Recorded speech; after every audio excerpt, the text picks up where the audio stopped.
Mobius strip twister.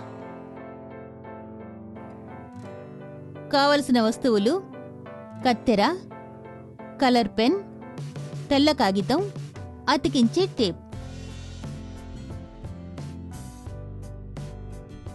2 సెంటీమీటర్ల వెడల్పుతో ఒక పొడవైన కాగితాన్ని కత్తిరించుకోండి.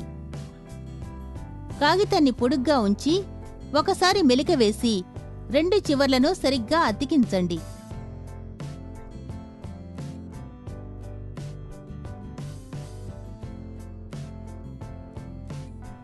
టేప్ని ఉపయోగించి 2 చివర్లను అతికించండి.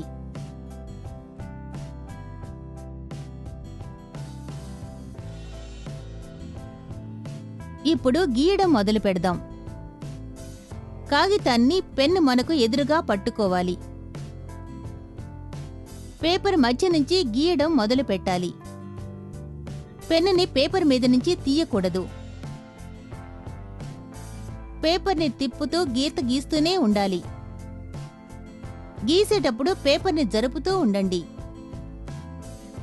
గీత మొదలుపెట్టిన చోటికి వచ్చేంత వరకు ఆపొద్దు.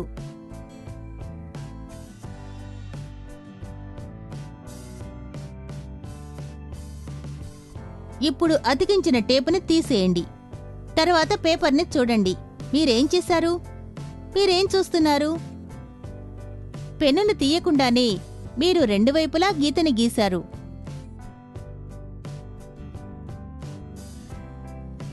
ఇప్పుడు ఇంతకు ముందులాగే మళ్లీ మెలికవేసి టేపుతో అతికించండి. పేపర్ ఇంతకు ముందున్నట్టుగానే ఉండాలి.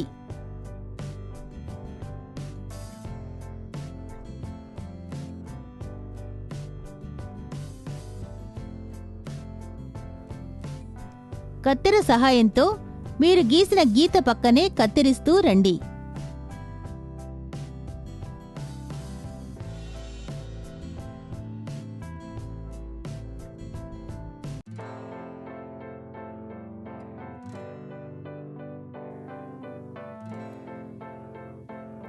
మీరేం చేస్తున్నారో మీరు ఊహించగలరా?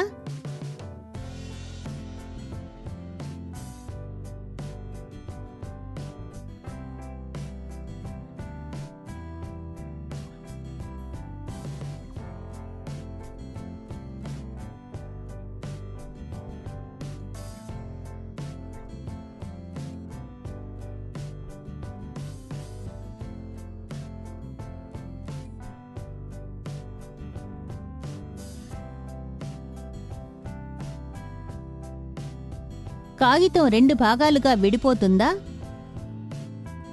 లేదు. మీ దగ్గర ఇంతకు ముందు ఉన్న వలయం కన్నా 2 పొడవున్న వలయం ఇప్పుడు తయారైంది.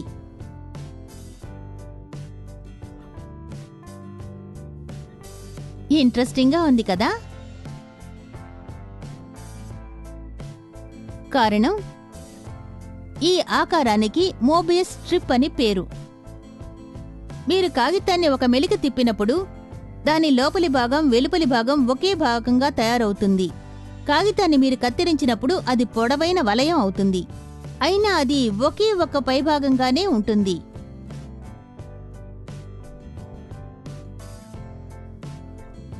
ఆశ్చర్యకరమైన నిజాలు. క్యాటర్ పిల్లర్కి 2000కు పైనే కండరాలు ఉంటాయి.